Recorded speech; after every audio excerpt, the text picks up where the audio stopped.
প্রিয় BA, BSc এবং বিকমের first সেমিস্টারের ছাত্রছাত্রীরা, আজকে আমি যে বিষয় নিয়ে আলোচনা করব সেটি হচ্ছে তোমাদের যে পরিবেশবিদ্যার সাবজেক্টটি রয়েছে, সামনে লেখেই তোমরা বুঝতে পেরেছো। হ্যাঁ, তোমাদের ইংলিশ ভার্সন আমি ইউনিট 1 এবং ইউনিট 2 থেকে গুরুত্বপূর্ণ 2 মার্কসের কোশ্চেন অ্যান্সার নিয়ে আলোচনা করেছি এবং তার পিডিএফ নোটসও আমি ফ্রি অফ কস্টে দিয়ে দিয়েছি। তোমাদের দেখবে অন্যান্য জায়গায় কিন্তু শুধু আলোচনা হয়, আমার এখানে আলোচনা প্লাস পিডিএফ নোটসও তোমাদের কিন্তু দিয়ে দেওয়া হয় এবং যে প্রশ্নগুলো দেওয়া হয় সেগুলো কিন্তু 100% কমন আসে।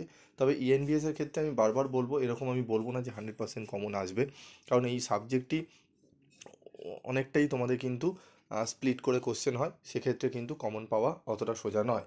তবে স্যার আমরা কীভাবে পড়বো? দেখো, পড়ার জন্য তোমাদের সিলেবাসটাও যদি ভালো করে পড়ো সেক্ষেত্রেও কিন্তু অসুবিধা হয়, কারণ সিলেবাসকে ফলো আপ করে যদি ওপর পড়ো, কারণ ভেতরে অনেক হিডেন কোশ্চেন তোমাদের কিন্তু হয়। তো হিডেন কোশ্চেনগুলোও কী কী আসতে পারে সেগুলো নিয়ে আজকে আলোচনা করব। যে প্রশ্নগুলো বলবো একটু মনোযোগ সহকারে পড়ো। 2 মার্কসের কোশ্চেন আমি গোড়াই আমি তোমাদের বলে আসি, যেগুলো অন্য জায়গায় কিন্তু ফলো আপ করা হতো না। আমি তোমাদের প্রথম থেকেই বলে আসছি, 2 মার্কসের কোশ্চেনের উপর বেশি জোর দাও, দেখবে অনেকটাই তোমরা কিন্তু উপকার পাবে। এবং যে কথাগুলো দেখবে পিভি স্টাডি ক্লাস বলা হয় সেগুলোই পরে অন্যান্য জায়গায় শুনতে পারি, সেগুলোকে ফলো আপ করা হয়। তো যাই হোক, তোমরা উপকার পেলেই সেটি সবথেকে বড় ব্যাপার। তো অধ্যায় 1 থেকে আজকে আমি আলোচনা করব। অধ্যায় 1 এবং 2 থেকে বাংলায় তোমরা বলেছো স্যার আমাদের ইংলিশ ভার্সনে দিচ্ছেন, বাংলা মিডিয়ামে আমরা যারা আছি আমরা কি দোষ করলাম? হ্যাঁ, তোমরাও পাবে, অসুবিধার কিছু নেই, আমি তোমাদেরও দেবো, তোমরাও পাবে। একটু চ্যানেলের সাথে থেকো এবং ভিডিওগুলো প্রচুর পরিমাণে কলেজের গ্রুপে শেয়ার করো, নোটসগুলো কলেজের গ্রুপে শেয়ার করো, যাতে প্রত্যেক ছাত্রছাত্রীরা উপকার পায়। এবং সেকেন্ড সেমিস্টারও তোমাদের কিন্তু ইএনভিএস এবং কমন ভ্যালু অ্যাডেড কোর্স থেকে যা যা সাবজেক্ট আছে সব কটারই তোমরা প্রায় ম্যাক্সিমাম সাবজেক্টেরই তোমরা কমন ভ্যালু অ্যাডেড কোর্স এবং ইএনভিএস এর নোটস কিন্তু তোমরা পেয়ে যাবে। একটু চ্যানেলের সাথে থাকবে এবং বিভিন্ন জায়গা থেকে কম বেশি দামে নোটস কেনার কোনো প্রয়োজন নেই।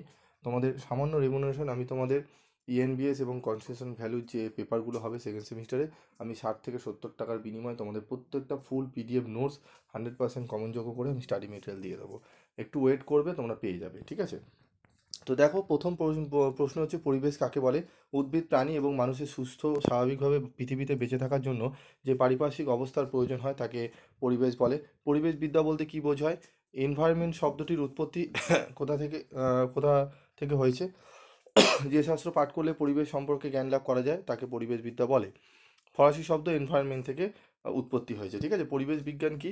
বিজ্ঞানের যে শাখায় পরিবেশ ও তার বিভিন্ন উপাদান এবং উপাদানগুলির পারস্পরিক ক্রিয়া প্রভৃতি বিষয় আলোচনা করা হয় তাকে পরিবেশ বিজ্ঞান বলে। পরিবেশগত বাধা কি? যেসব পরিবেশজনিত কারণে জীবদেহের সংখ্যা বৃদ্ধি বাধাপ্রাপ্ত হয় তাদের পরিবেশগত বাধা বলে। সুস্থায়ী উন্নয়ন কি? যে উন্নয়ন ভবিষ্যৎ প্রজন্মের জন্য সম্পদের ভাণ্ডারকে অটুট রেখে বর্তমান প্রজন্মের চাহিদা মেটায়, সেই উন্নয়নকে সুস্থায়ী উন্নয়ন বলে। স্থিতিশীল উন্নয়নের দুটি প্রয়োজনীয়তা লেখো। অত্যন্ত গুরুত্বপূর্ণ প্রশ্ন।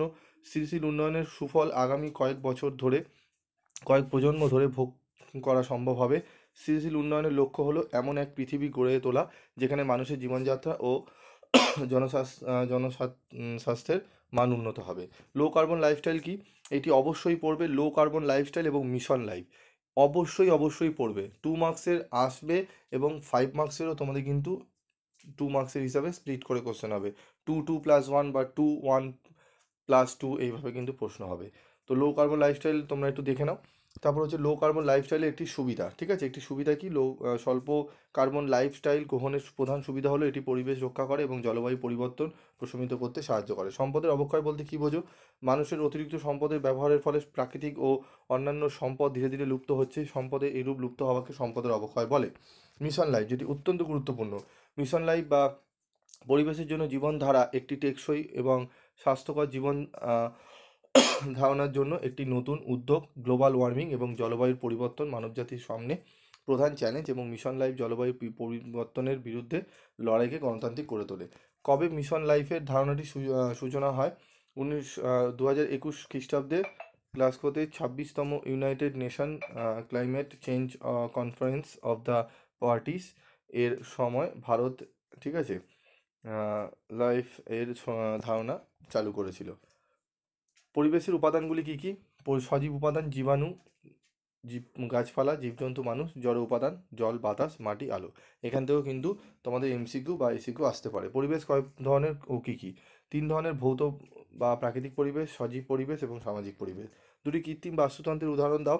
অ্যাকোয়ারিয়ামের বাস্তুতন্ত্র এবং বাগানের বাস্তুতন্ত্র। পরিবেশবিদ্যার গুরুত্ব লেখো। পরিবেশবিদ্যা আমাদের প্রাকৃতিক সংরক্ষণ, দূষণ নিয়ন্ত্রণ, প্রাকৃতিক সম্পদের যথাযথ ব্যবহার এবং ভবিষ্যৎ প্রজন্মের জন্য সুস্থ পরিবেশ নিশ্চিত করতে সহায়তা করে। তারপর দেখো পরিবেশবিদ্যার পরিধি লেখো। পরিবেশবিদ্যার পরিধিতে বাস্তুতন্ত্র, দূষণ, জলবায়ু পরিবর্তন, প্রাকৃতিক সম্পদ সংরক্ষণ, টেকসই উন্নয়ন ও পরিবেশ সংরক্ষণের আইন অন্তর্ভুক্ত। স্থিতিশীল উন্নয়নের দুটি লক্ষ্য কী? দারিদ্র্য দূরীকরণ এবং অর্থনৈতিক সমৃদ্ধি, পরিবেশ সংরক্ষণ ও জলবায়ু পরিবর্তন মোকাবিলা।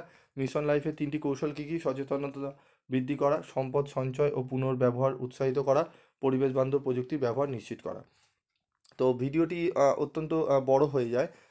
তোমাদের আমি আজকের এই ভিডিওতে তোমাদের এই যে ইউনিট 1 থেকে 18টি প্রশ্ন, এই 18টি প্রশ্ন খুব ভালো করে তোমরা রেডি করে নাও।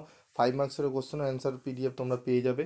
তো এই 18টি প্রশ্ন খুব ভালো করে করো এবং এর সাথে তোমাদের 2 মার্কসের কোশ্চেন আমি 2 নম্বর অধ্যায় থেকে আমি পরবর্তী ভিডিওতে আলোচনা করছি। তোমাদের ছোট ছোট করে ভিডিও দিচ্ছি, তোমরা এগুলো দেখো, একটু ভালো করে পড়ে নাও এবং পিডিএফ নোটস তোমরা গ্রুপে পেয়ে যাবে, সেগুলো তোমরা অবশ্যই নিয়ে নেবে। তো আজকের মতো ভিডিওটি শেষ করছি, দেখা হচ্ছে পরবর্তী ভিডিওতে।